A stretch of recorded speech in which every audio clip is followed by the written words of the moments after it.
میرا نام ہادی ہے اور پیشے سے میں ایک صحافی ہوں۔ اگر میں آج بھی زندہ ہوں تو شاید صرف اس لیے کہ اللہ کا کرم مجھ پر اس رات کچھ زیادہ ہی تھا اور باقی سب کچھ میرے ہاتھ سے نکل چکا تھا۔ یہ کہانی چند ماہ پرانی ہے۔ اس رات نے میری زندگی بدل دی، بلکہ میں یوں کہوں کہ میں نے زندگی کو زندگی کہنا ہی چھوڑ دیا۔ وہ سردی کی رات تھی۔ دسمبر کے آغاز میں پشاور کی ہوا میں وہ مخصوص کاٹ ہوتی ہے جو سیدھا ہڈیوں کے اندر اتر جاتی ہے۔ میں گھر کی چھت پر بیٹھا کافی پی رہا تھا کہ اچانک میرے فون پر ایک نامعلوم نمبر سے کال آئی۔ السلام علیکم، کیا یہ ہادی صاحب ہیں؟ آواز دبلی تھکی ہوئی جیسے کوئی روتے ہوئے بول رہا ہو۔ جی کون؟ میرا نام سعید ہے، میں ایک کیس رپورٹ کروانا چاہتا ہوں، لیکن یہ پولیس کا کام نہیں ہے، آپ جیسا بندہ ہی سن سکتا ہے۔ میں چونک گیا کیونکہ لوگ اکثر میرے پاس عجیب و غریب کیس لاتے تھے، گم شدہ حادثات، غیر معمولی واقعات، مگر اس کی آواز میں کچھ ایسا تھا جیسے وہ موت کے بالکل دہانے پر کھڑا ہو۔ کیا ہوا ہے آپ کو؟ سعید کا جواب میری روح تک سناٹا چھوڑ گیا۔ میری بیوی جو 3 ہفتے پہلے مر گئی تھی، وہ روز رات کو دروازہ بجاتی ہے۔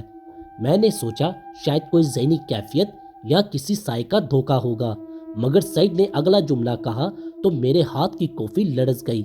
وہ صرف دروازہ نہیں بجاتی بلکہ وہ اپنے قدموں کی آواز کے ساتھ گھر کے اندر چلتی بھی ہے۔ اور ہادی صاحب، میں نے یہ سب اپنے فون میں ریکارڈ بھی کیا ہے۔ یہ سن کر میں نے فوراً اسے اگلی صبح ملنے کو کہا، مگر اس نے ایک عجیب شرط رکھ دی، آپ آدھی رات کو ہی آئیں، یہ سب صرف رات کو ہی شروع ہوتا ہے، اگر آپ صبح آئیں گے تو شاید میں زندہ نہ رہوں۔ مجھے لگا شاید وہ انتہائی خوف میں ہے اور میں نے ہاں کر دی۔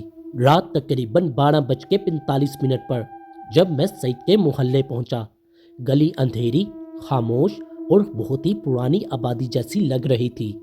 گھر ڈبل سٹوری کا تھا، مگر ایسے لگ رہا تھا جیسے سالوں سے خالی ہو۔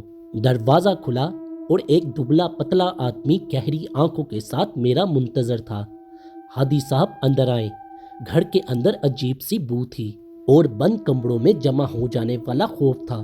سعید نے بات شروع کی، میری بیوی زینب اچانک دل کا دورہ پڑنے سے مر گئی، لیکن مرنے سے پہلے اس نے ایک بات کہی تھی۔ میں نے پوچھا کیا؟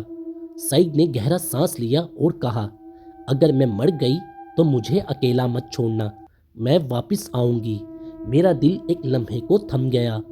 آپ نے کہا نا آپ کے پاس ریکارڈنگ ہے؟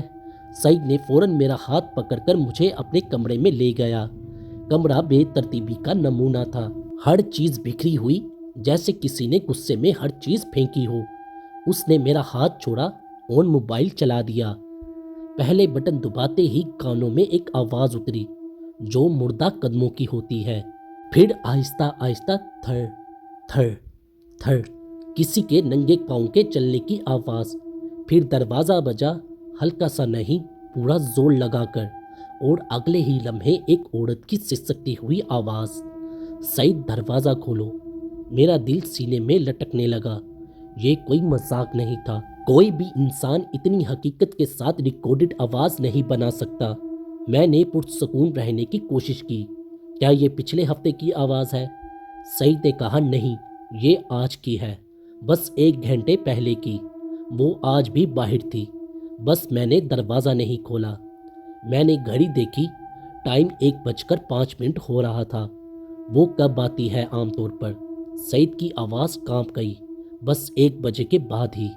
اور اس نے بات پوری بھی نہیں کی تھی کہ اچانک نیچے والے گھر کے مرکزی دروازے پر بھاری زور سے دستک ہوئی، دھڑ دھڑ دھڑ، ایسا لگا جیسے گھر کے دروازے کو کوئی لاتیں مار رہا ہو۔ میں جتنی دیر سانس اندر کھینچتا، دروازہ اتنی ہی زور سے بجتا۔ سعید نے میرے کان کے قریب آ کر کہا، یہ آ گئی ہے۔ ایک لمحے کے لیے میرا دل بیٹھ گیا۔ کیا یہ صرف دروازہ بجاتی ہے؟ سعید نے سر ہلایا، نہیں، کبھی کبھی وہ بات بھی کرتی ہے، دھڑ دھڑ دھڑ۔ اب کی بار دستک انتہائی غصے سے تھی، پھر اچانک خاموشی، ایک انتہائی گہری خاموشی جو کانوں میں چیخے چھوڑ جائے۔ میں نے نیچے جانے کا فیصلہ کیا۔ سعید نے میرا ہاتھ پکڑ لیا، نہیں ہادی، دروازہ مت کھولنا۔ میں کھولنے نہیں جا رہا، میں بس سننے جا رہا ہوں۔ میں آہستہ آہستہ سیڑھیاں اترنے لگا۔ نیچے ہال میں ہلکی سی لائٹ تھی اور دروازہ بھی نظر آ رہا تھا، اندر کی طرف ہلکا سا ہلتا ہوا۔ میں نے کان دروازے کے قریب لگا دیا۔ اس وقت میں نے وہ آواز سنی جس نے میرے سارے ہوش اڑا دیے۔ سعید، مجھے ٹھنڈ لگ رہی ہے، مجھے اندر آنے دو۔ آواز بالکل حقیقت میں وہی تھی، نہ کوئی گونج، نہ کوئی ڈسٹوریشن، جیسے دروازے کے پیچھے کوئی عورت کھڑی ہو۔ لیکن سب سے خوفناک بات تھی، آواز بالکل انسانوں جیسی نہیں تھی، اس میں ایک عجیب خالی پن تھا۔ سعید، تم نے وعدہ کیا تھا نا، تم مجھے اکیلا نہیں چھوڑو گے۔ میں نے کپ کپاتے ہوئے پلٹ کر دیکھا تو سعید سیڑھیوں پر بیٹھا رو رہا تھا۔ وہ میری بیوی نہیں ہے، وہ کچھ اور ہے اور اندر آنا چاہتی ہے۔ اور ہادی، اگر وہ اندر آ گئی تو ہم صبح نہیں دیکھ پائیں گے۔ میں نے موبائل نکالا اور ریکارڈنگ شروع کر دی، لیکن جیسے ہی میں نے ریکارڈنگ بٹن دبایا، آوازیں بند ہو گئیں، مکمل خاموشی چھا گئی۔ ایک پل، دو پل، پھر اچانک چیخ۔ دروازے کے دوسری طرف سے ایسی چیخ آئی جیسے کوئی عورت اپنی آخری سانسیں لے رہی ہو۔ میں اچھل کر پیچھے ہوا اور پھر وہ ہوا جس نے میرے وجود کو توڑ دیا۔ دروازے کے نیچے کی باریک دراز سے کالی انگلیاں اندر آنے لگی، باریک ہڈیوں جیسی انگلیاں، آہستہ آہستہ اندر سرکتی ہوئی۔ سعید اوپر سے چیخا، اوپر آ جاؤ ہادی، وہ اندر داخل ہونے کی کوشش کرتی ہے۔ میں فوراً اوپر بھاگا اور میرے اوپر جاتے ہی وہ انگلیاں واپس باہر کھسک گئیں۔ ہم دونوں اوپر آ گئے۔ سعید کانپتے ہاتھوں سے کمرے کا دروازہ بند کر رہا تھا۔ میں نے کہا، یہ کوئی جن یا سایہ نہیں لگ رہا، یہ کچھ اور ہے۔ یہ انسان جیسی نقل کیسے کرتی ہے؟ سعید نے بتایا، زینب مرنے سے پہلے آخری مہینے کچھ عجیب باتیں کرتی تھی۔ وہ کہتی تھی گھر پہ کوئی اور بھی رہتا ہے، کبھی کبھی رات کو کسی سے باتیں کرتی، فرش پر کسی کے چلنے کی شکایت کرتی۔ میں نے سمجھا شاید وہ ذہنی دباؤ میں ہے۔ پھر ایک رات اسے اچانک دل کا دورہ پڑا اور وہ مر گئی۔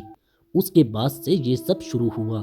میں نے کمرے کی کھڑکی کھول کر باہر دیکھا تو گلی میں ٹھنڈی ہوا چل رہی تھی، لیکن گھر کے پیچھے کھڑا ایک سایہ مجھے پلٹ کر دیکھ رہا تھا۔ میں ڈر گیا۔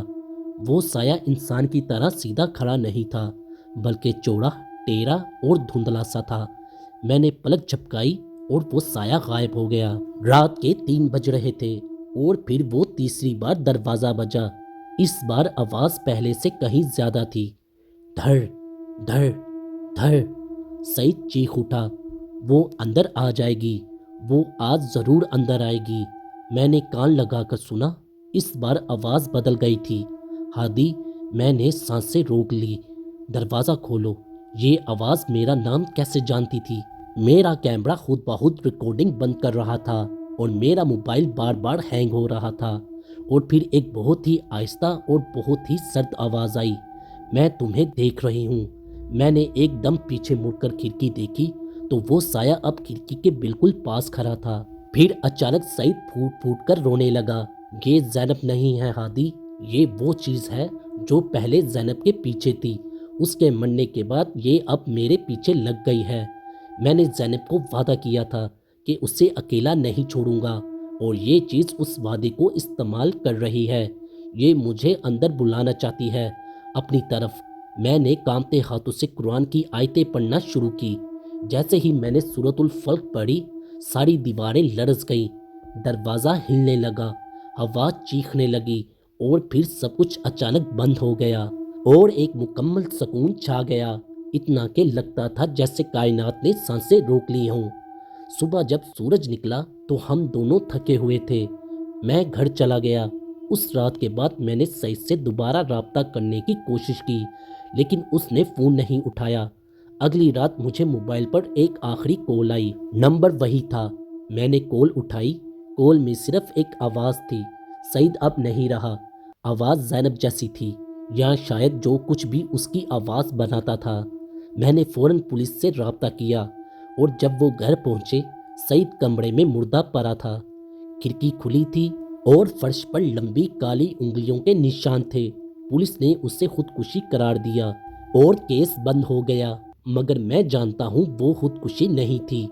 آج سعید کی موت کو 3 ماہ ہو چکے ہیں۔ مگر سب سے خوفناک بات یہ ہے، جس دن میں اس گھر کو چھوڑ کر آیا، میرے موبائل میں جو ریکارڈنگ تھی، وہی ریکارڈنگ جس میں دروازہ بج رہا تھا اور آوازیں آ رہی تھی، جس میں زینب کی سسکیاں تھیں، وہ پوری فائل غائب ہو چکی تھی۔ اور اس کے بعد سے ہر رات 1:05 پر میرے دروازے پر ہلکی ہلکی دستک ہوتی ہے۔ میں ابھی تک نہیں کھولتا، لیکن ایک دن شاید وہ اندر آ جائے۔ اگر تم نہیں چاہتے کہ وہ آج رات تمہارے دروازے پر دستک دے، تو اسی وقت اس ویڈیو کو لائک، شیئر اور سبسکرائب کر کے دروازہ بند کر لو۔